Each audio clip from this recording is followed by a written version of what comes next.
not playing games. We're going to make it safe.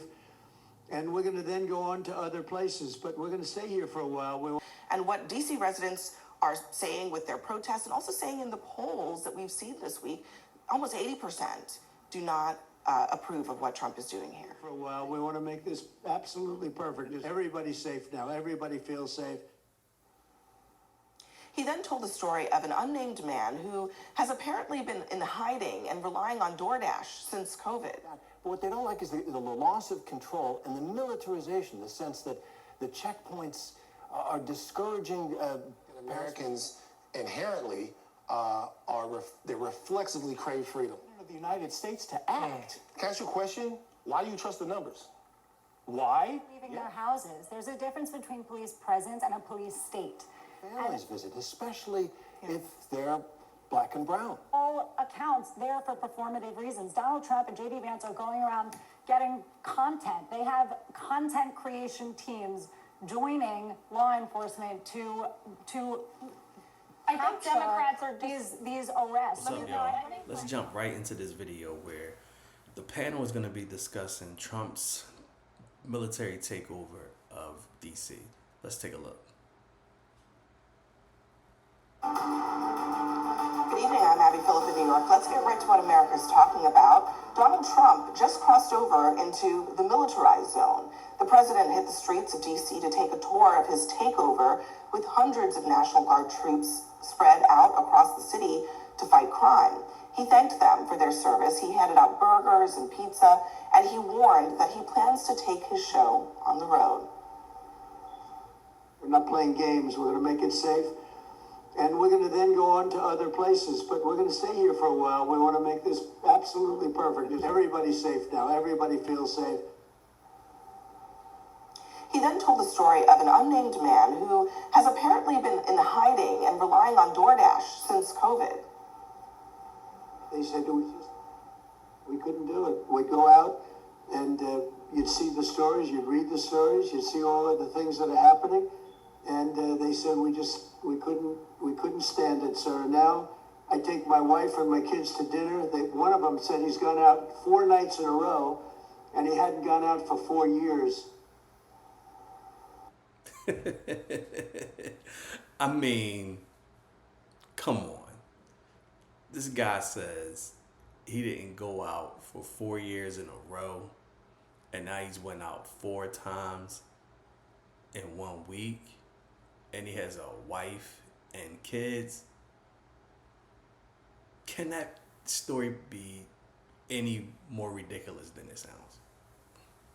Sir, that's the towel. Terry, that's the towel. I don't know who this guy is, but apparently this is where President Trump has this understanding of what's been going on in D.C. But Terry, tonight, Washingtonians hit the streets as well. There's a juxtaposition between what Trump is saying and what D.C. residents are saying with their protests, and also saying in the polls that we've seen this week, almost 80% do not approve of what Trump is doing here. They don't. They recognize a problem in parts of the city. I've been traveling around the city over the past few days for a piece I'm doing. I was in Anacostia, east of the river, Congress Heights, where the most crime happens. They haven't seen a single federal officer. They call it a kabuki theater. They're like, this is where most of the murders happen. It's a show. Other places, there are checkpoints going on. There have been arrests made. There have been outstanding warrants. They were executed on people, and people are happy about that.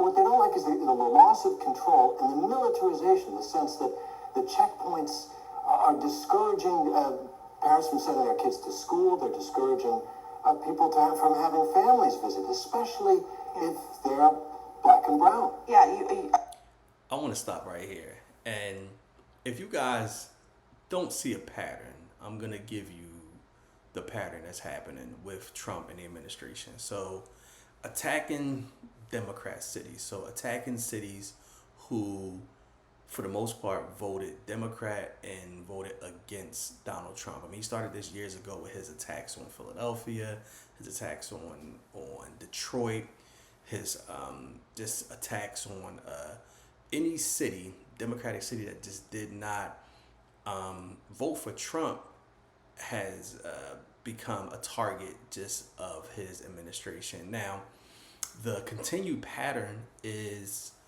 of cities that have black women mayors. So it started in Los Angeles, now it's in DC. It's not a coincidence that LA, you have a big population of black and brown people, and here in DC, you have a big population of black people. Not a coincidence that this type of crackdown is coming really at the expense of the black people here in DC. Those are the ones that are being harassed and whose neighborhoods are now suddenly turned into a military zone. I'm going to play a clip from one of the people that you spoke to, Andrea Thomas. She talked about exactly that. She's got family members in Virginia that she's worried about that bringing them into Washington in this particular moment. Listen. I'm not sure I'm comfortable asking them anymore to cross over into what honestly starts to feel like occupied territory. Because if they drive across the bridge and they're stopped by loud, aggressive, armed troops and asked where they're going or why they're here or if they have ID, my 80-year-old parents are going to be flustered. And what she's concerned about is that being flustered in that situation can trigger a response. Her mom is Vietnamese, her dad struggled with dementia, they're in their 80s. This is a brand new situation. That's the way it feels like to people on the DC streets. I mean, how free can you feel if you're walking around and there are soldiers with military-grade weapons patrolling the streets waiting for you to make a mistake? I think that Americans inherently they reflexively crave freedom. I think that all of the people in D.C. that would admit that there are problems with the community there would like people who are serious about providing holistic answers to those problems. But if you ask them whether or not they would be willing to trade their freedom of movement for any amount of safety, most Americans would probably tell you no. This is such a fascinating conversation to me because for weeks, opponents of Donald Trump were dismissing that residents of D.C. and visitors to our nation's capital felt unsafe. No, look at the statistics. Look at the numbers, some of which we know were manipulated and not accurate. But now look at the statistics of the last week. Carjackings down 83%, robberies down 46%, car thefts down 21%. As of last night, 7 days without a murder in the District of Columbia. This was a man-made disaster because D.C. was not doing what they needed to do to protect their citizens and make it a safe environment for people who live there and who visit there. And it took the President of the United States to act. Can I ask you a question? Why do you trust the numbers? Why? Yeah. Yes. Why do you suddenly trust the numbers? I mean, you just said that the numbers were, not accurate previously to the president and the troops coming to DC. Why do you suddenly trust the numbers? And what do you have to support that these numbers were not accurate? But this goes really hand in hand with Trump and the administration's attack on facts, attack on numbers, attack on statistics. Only the statistics that they feel as though supports them or puts them in a positive light is the only statistics that they bother to even reference or bother to even believe. Everything else is fake news. Everything else is fake numbers. Well, did you trust the initial numbers? Well, I did, and I'm sure that those numbers probably... So you don't trust these because No, they're Trump numbers, right? That's actually not what I said. I asked you why you trust them. I think those numbers are probably accurate, but I think that the numbers before were probably accurate. Yeah, then you should celebrate I think the numbers that also have said that over the past 30 years, we've seen unbelievable safety in America. We're talking about DC in 2025. You go back to DC in 1995, and you have almost 450 murders. Anyone right now who is telling you that you are living in the most unsafe time in American history, they're just lying. And it's just not true. It's statistically not true. And the question is not whether or not it's true or false. It's a lie. The question is actually, why are they lying to you? And what I would ask you is, if you didn't believe the numbers that said crime was this crazy albatross of the cities, why do you believe the numbers? I think the question is... Pete is right that there is a palpable increase in the quality of life in DC right now. It's like crime has evaporated almost overnight. I know we all have friends there. I know that they feel a lot safer. I know it's been a week. People are not leaving their houses. There's a difference between police presence and a police state. You hear that? People aren't even leaving the house. People are like, they don't even want to be in the streets of DC because it is just surrounded by so many police, so many military. And like she just said, there's a difference between an increase in presence and turning the streets of DC into a military state. Police presence, yes, makes people feel more safe and makes people be more safe, but police presence means community policing, it means trust, it means infrastructure, it means police who actually are invested in the future of that community, not National Guardsmen who are dropped in from 6 other states who can only legally stay there for 30 days and who are, by all accounts, there for performative reasons. Donald Trump and JD Vance are going around getting content. They have content creation teams joining law enforcement to I think Democrats are these arrests. Let me not. Do you hear that? So Donald Trump and JD Vance have content creator teams to go around with the National Guard, the military, in order to create content to use as propaganda when they are out here on the streets. Do you guys see how ridiculous that sounds? Do you guys see how much just craziness that we are dealing with right now, that they are using content creators to try to create a narrative on what they are doing, why they are here, and whether or not it's going to be effective or received. It's all propaganda. Let me play one thing. I mean, this is a Republican Senator, Tom Tillis, talking about this issue. Just listen to what he said. D.C. has a crime problem. The D.C. leadership has allowed the crime problem to get worse. They should be held accountable to that. But where do we stop? Do we honestly think that D.C. has the worst crime problem in the United States? No, it's got a crime problem. But where do we go from here? Do we go to Gary, Indiana, Detroit, pick some red state, go to Memphis, a red state, it's got a crime problem. Nobody's really disputing the problem, but what he's talking about is this really the right solution? And yeah, I mean, you can look at the numbers over a week, but this is a city. People live there 365 days a year. So when all of this show is over, what happens in DC? Well, but that's not correct that Democrats haven't been disputing that this is a problem, right? It'd be one thing to say, it would be accurate to say that this is a temporary Band-Aid solution that deserves a long-term solution. But Democrats aren't saying that. They're pretending like the problem doesn't exist. And also, do we believe that they're prepared to implement the solution? Let's just look at the history of the DC Police Department. That Democrats are saying that there's no crime in DC? The last several weeks they've been saying, oh, They are well, saying this that is down there is 30%, this is down 20%. Let's put our thinking caps on here for just a second. There's a difference between there is no crime and crime has been decreasing, which is a fact.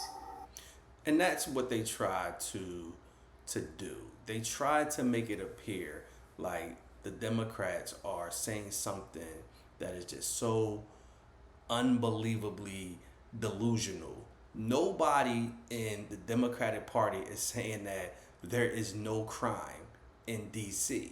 What they are saying is that crime has been reduced dramatically over the years, and they bring back the stats, the same stats that people use to say crime is out of control in DC.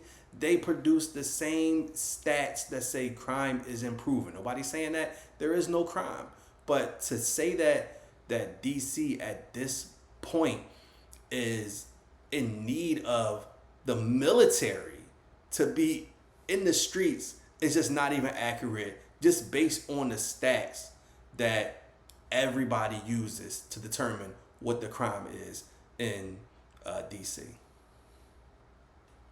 Okay? Even if you don't like the numbers, murders, okay, you're either dead or you're not dead, decreasing over the last couple of years. So there's a difference between those two things, and I understand the rhetoric of it all, But no Democrat is saying that there's no Do you crime think DC is in this safe? city. You think DC is genuinely safe? Do you understand what? You listen to her. So do you think DC is safe? What is safe? So safe is relative to who you are and how you feel and what your background is. Like, what have you experienced, where you live at. Nobody is saying that it is safe. Nobody is saying that it's the safest place on earth. What they are saying is that it's not so dangerous that we need the military to patrol the streets of DC. It's not that dangerous.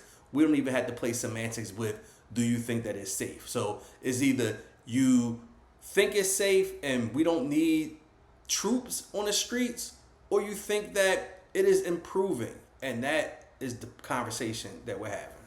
Did I say that? Do you think the Hold on, current DC hold on. Police Department is equipped Caroline, to tackle did this problem? I say that DC is safe? Do you Did I think say they're that? tackling the non-safety You just said, do you think DC is safe? I did not say that.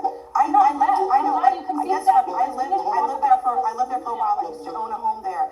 I understand the nature of crime in DC. I understand the nature of crime outside of the mall. Do you think the So local government is that's going not- to tackle it? That is not Do you the think issue. the government was going The to question tackle it? is, what is the solution? Is the solution a 30-day Prolonged active presence policing, of- more cops on the beat, Okay. putting violent criminals in jail. Do you really believe that the Democrat-controlled you're right. is going to do that? You're Over right. the last several Hold on a second. over the last several years, you guys, Hold on a second. the DC You are right. police budget stagnated, and 700 cops Hey, were taken out of the police you are department. correct. You're correct. That sustained policing, increased police on the streets, Yep. an increased police budget, all of those things would help. None of that is what's happening right now. That's the problem. They're going to do that. But do you see how you No, just? Do you see they how you? weren't. But do you see how you just reorient the conversation? What was said was, we'll say it was a fact. The fact is that whether or not you think safe is relative. I probably feel safer in places that you don't feel safe, right? Mm-hmm. Like, safe is relative. But the fact is that the crime was going down. There was a spike and the crime was going down. So to militarize the city and really put a lot of American citizens in a place where I know a whole bunch of people that feel more unsafe in DC now than they felt in DC a couple of weeks ago. So whose safety are we really living If in? that is their perception, that's unfortunate, because their quality of life is going to How get can better. you tell them that? It is. If that is their perception. So your perception as being someone that doesn't even live in DC is more important than the perception of the people that live there, that are there every day, that don't commute there from the suburbs or Virginia or Maryland, from the people that live there. This is what they are saying. Arbitrary carjackings and thuggery by street gangs that's Thuggery. going to go down This because they are situation actually with the National Guard is issue. unsustainable. So it's not I agree with actually you. changing. I agree with you. Okay, so It's let's temporary. agree. Let's agree. So hopefully the DC long-term police will solutions- step up after they see that works. Let's agree that long-term solutions are very important, right? Okay, we can all agree on that. Now, what are the long-term solutions? We agree that more police in general is a good thing, especially when they're well-trained police who care about the communities that they're operating in. Yes. Also, if Donald Trump genuinely wanted to tackle issues of public safety and crime in DC, he would not be bragging that he has decreased FEMA's budget for DC since last year 44%. And if he actually wanted to deal with crime in DC, there are proven things, proven policies that legislators can pass that invest in local communities. cops on You the beat. actually want Cops to on the beat. decrease crime. Cops You on the invest beat. in public education. I was Live by the people. just going to say, I mean, the Republican-led It's been shown that increased police does not stop crime. It does not stop crime. You can put police everywhere. It does not stop crime. The way that you stop crime is make these places livable. You tackle things like education. You tackle poverty. You invest in the communities. You have community policing. You have different ways of dealing with different types of the population that has problems. You have mental health techs instead of police officers, but you upgrade the quality of life.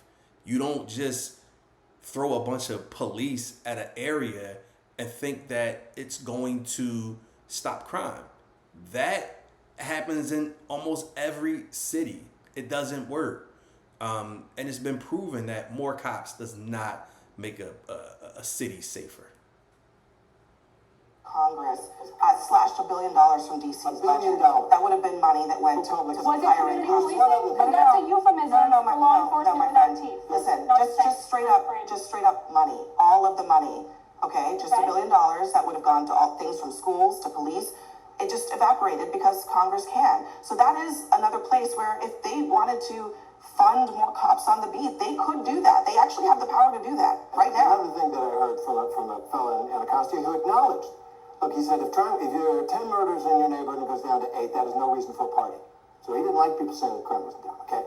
He also said what he wanted to see the federal government do is, A, some of these show kabuki theater troops are nowhere near the worst part of town. And second, guns. He said the guns flowing into D.C. that cause the killings are from, as he put it, red states. Virginia, North. You hear that, folks? The guns flowing in that is causing the mayhem, the murders, are flowing in from red states. Why are they flowing in from red states? Because red states have lax gun laws. They don't really have gun laws at all. I mean, and trust me, my dad lives in Virginia. I travel back and forth. They have no gun laws. You buy a gun, it's just anybody can buy a gun. I mean, it's just no type of regulation at all. So the point is to be made that these guns are coming from these red states. And no one, especially Republicans, want to do anything about really gun control in this country. Carolina, Georgia. They're from gun shows and flea markets. And why won't the federal government? It's a federal law. He said he knew what he was talking about. It's a federal law. Why won't it be enforced? To save the children. No, hold on, wait a second. Juvenile gangs. What are you going to do about that? They gotta get the gun. Wait a second, though. To do about the gangs? Yeah. Okay, that's a... Hold on, wait a second, Doctor. Hold on. Absolutely. I don't know why you're arguing about that, because the Trump administration is touting that they've taken illegal guns off the street. They understand that that's a problem. Right, so a lot of times when you're talking to some of the folks on the right and you're trying to have good faith arguments and debates about them, and you say, hey, maybe one of the root problems of crime and violent crime everywhere is the easy access to guns and weapons that are made to kill people. And then they stop short.